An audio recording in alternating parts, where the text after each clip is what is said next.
Bonjour, alors ça semble être une éternité que je vous ai présenté, j'allais dire mes premiers kits, mais c'était le cas, mes premiers kits Thunderbirds. Donc je vous ai présenté il n'y a pas si longtemps que ça le Thunderbird 2 accompagné de quelques véhicules, et c'était une maquette déjà japonaise de Imai.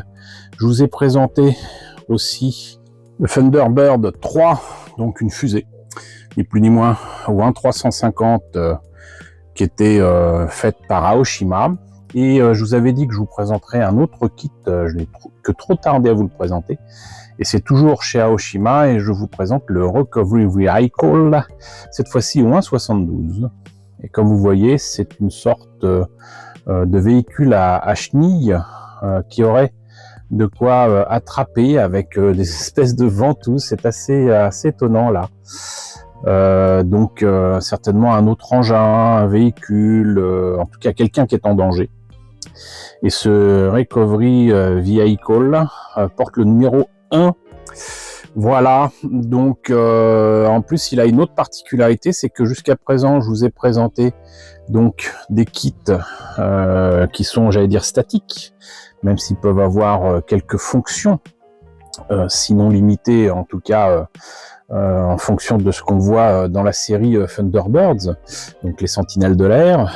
Mais là, je ne sais pas si vous le voyez, mais il y a écrit donc 2 CH, donc pour 2 canaux pour un remote control system. Donc en fait il est radio commandé et j'y croyais pas, mais il y a bel et bien ici donc de quoi utiliser ce véhicule à distance. Donc il pourra bouger, j'allais dire comme dans la série. Voilà, au passage je recommande vraiment de découvrir cette légende de la télévision et même de la télévision britannique avec ces véhicules, ces engins, ces marionnettes, même si les fils se voient un petit peu trop. Ce qui certainement a inspiré énormément de gens donc dans les modèles de tournage de science-fiction, et qui est donc les sentinelles de l'air, alias les Thunderbirds. Même si ça peut paraître vieillot maintenant, je rappelle que ça a quand même maintenant 60 balais, et c'est quand même génial. En plus de ça, c'est quand même une série qui a largement influencé pas seulement le monde entier, mais surtout le Japon. D'ailleurs, je note que la superbe illustration de cette boîte est signée de Shigeru Komatsuzaki, donc pour Aoshima, et c'est vrai que c'est absolument magnifique, puisque non seulement on voit le Recovery Vehicle, mais on voit surtout le Thunderbird 2 au fond, que je vous ai déjà présenté donc il y a quelques temps. Écoutez, déjà on va peut-être faire le tour de la boîte. Qu'est-ce que ça nous présente? C'est assez lourd hein, quand même. Bon, là il n'y a rien, là il y a exactement la même chose. Ici on voit enfin la maquette montée et peinte, c'est déjà pas mal, avec donc effectivement la télécommande. Et voilà, apparemment c'était la 13e maquette. Et je vous ai pas dit le prix parce que je l'ai plus en tête. Je l'ai certainement indiqué en vous présentant le Thunderbird Free, mais je l'ai plus en tête là. Vous m'en excuserez, mais je sais que je ne l'ai pas acheté bien cher, sachant que, encore une fois, c'est un modèle qui au final est radiocommandé. Je l'ai vraiment acheté une bouchée de pain sur Vinted. Voilà. Donc écoutez, sans plus tarder, on va voir ce que ça donne à l'intérieur de la boîte. Alors écoutez, c'est juste merveilleux. Je suis allé regarder sur mon tableau Excel où je note toutes les maquettes que j'ai, les prix, etc. J'ai l'information, mais je me suis rendu compte que mon mois du passé était vraiment très intelligent, puisqu'en fait, j'avais noté ici les informations nécessaire. Donc voilà, sachez que je l'ai eu sur Vinted au prix de 15 €, puisque j'ai eu un lot de 2 maquettes, donc avec le Thunderbird Free à 30 €. Il se trouve que, assez étonnamment, j'ai regardé sur Amazon, je vous mettrai le lien de toute façon dans la description de la vidéo si ça vous intéresse. J'ai pu voir que le prix réel de cette maquette radiocommandée, je le répète, sur Amazon est à peine 30 €. Donc c'est assez étonnant, mais bon, je l'ai eu à un bon prix. Mais en vrai, le prix n'est pas si élevé que ça. Donc voilà. Donc ça, c'est cool. En attendant, voilà la notice qui est à la fois en japonais, en français, en anglais et en allemand, ainsi qu'en chinois. Et ça, c'est cool. De ce que je vois là, ce qui est écrit en français, dans un français tout ce qui est de plus correct. Donc c'est vraiment très très sympa de la part d'Aoshima d'avoir pensé à ça. Là, on a ici, non pas, comme je le pensais, la présentation des pièces et des grappes, mais les couleurs. Alors, j'aime pas trop quand les notices comme ça indiquent les couleurs à utiliser, mais en noir et blanc. Ça, je trouve, c'est contre-productif avec les moyens actuels. Je ne sais plus d'ailleurs de quand date la maquette. Voyons ça. Alors je me trompe peut-être, mais il y a différentes dates et la date la plus vieille c'est 2022, donc ça serait assez récent, ça serait 2022. Et sinon, je viens de me rendre compte que j'avais loupé ça, c'est écrit en tout petit. Mais la maquette au Japon vaut quand même 5800 yens, ce qui nous fait à peu près dans les 50 €. Donc je sais pas d'où sort les 30 € du prix à Amazon, mais là c'est quand même un petit peu plus proche du prix que vaut certainement cette maquette. Donc, voilà. Donc ici, visiblement, il faut monter donc le panneau de contrôle, on va dire. Voilà, effectivement c'est ça. Donc il doit y avoir pas mal de trucs à la fois électriques, électroniques, de quoi mettre les piles. Et ensuite, c'est qu'à la 6e étape qu'on arrive enfin au montage de la maquette elle-même. Alors c'est amusant parce que du coup on commence directement par cette espèce de ventouse où là il est écrit qu'il y a un aimant. Alors s'il y a vraiment un aimant dans la maquette, alors ça c'est encore plus formidable. S'il faut le jeter, ça c'est pas ce qui manque maintenant, on trouve ça assez facilement.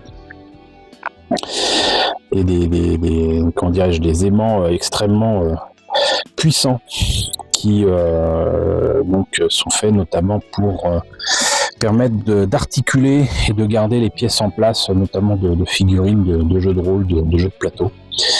Voilà. Donc là, on a l'espèce de canon qui éjecte cette ventouse avec un fil, et il y a visiblement tout ce qu'il faut avec les ressorts, etc. Le fait que ce soit en plastique ne me rassure pas des masses.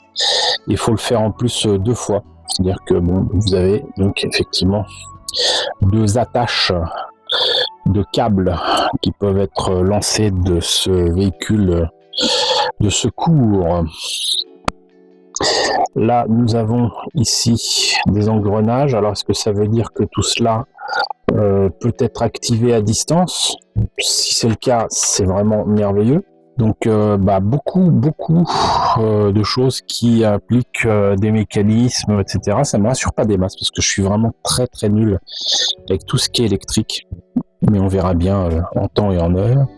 Et c'est qu'à l'étape 11 qu'on arrive quand même enfin à, les axes et les roues qui composeront donc les chenilles qui sont ici. Et de ce que je vois là, apparemment c'est une espèce de ruban sur lequel on placera du coup les éléments des chenilles. Intéressant. D'accord, donc c'est pas d'un seul tenant, faut rajouter quand même des pièces dessus. Écoutez, moi je vais de surprise en surprise. Il y a Ça, je pense que c'est le cas parce que je me rappelle l'avoir vu. Non seulement il y a des engrenages, mais il y a aussi effectivement apparemment 2 moteurs électriques. Pas un, 2. Où c'est qu'ils mettent du coup les piles pour ce truc-là, parce que c'est bien qu'il y en ait dans le module de commande, mais je me rappelle pas avoir vu de compartiment pour les piles là. C'est vraiment étonnant tout ça. Si en plus il y a de quoi l'éclairer, ça serait vraiment génial, mais j'en doute. Sincèrement, là j'en doute. Là on a enfin à l'étape 16 et 17 le poste de pilotage, hein, quand même. Poste de contrôle même. On a fini là. Alors du coup, comment on fait pour mettre de l'électricité? Est-ce qu'il y a des câbles à mettre? J'avoue que là, par contre, je ne comprends pas. Je comprends pas où c'est qu'on met les piles.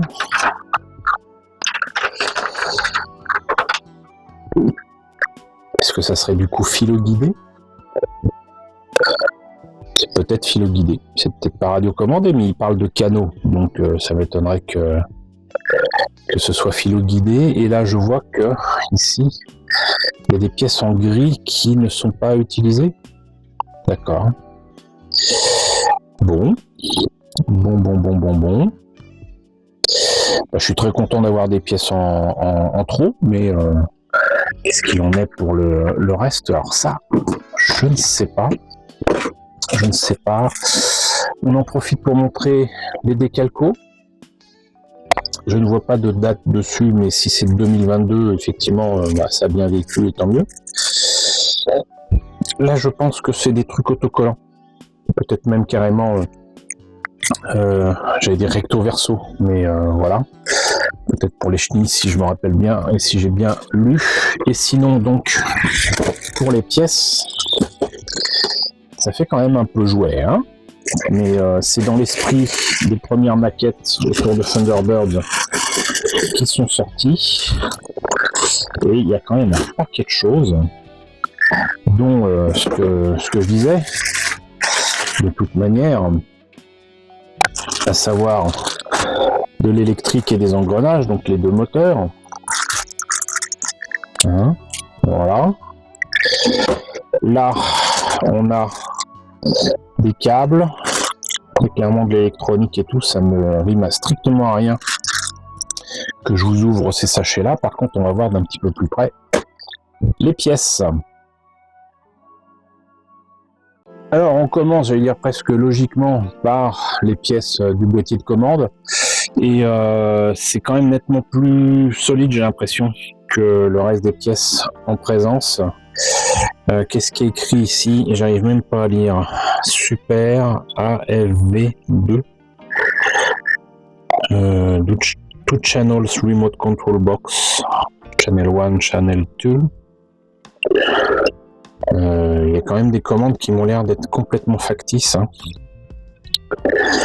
C'est très bizarre. Très bizarre.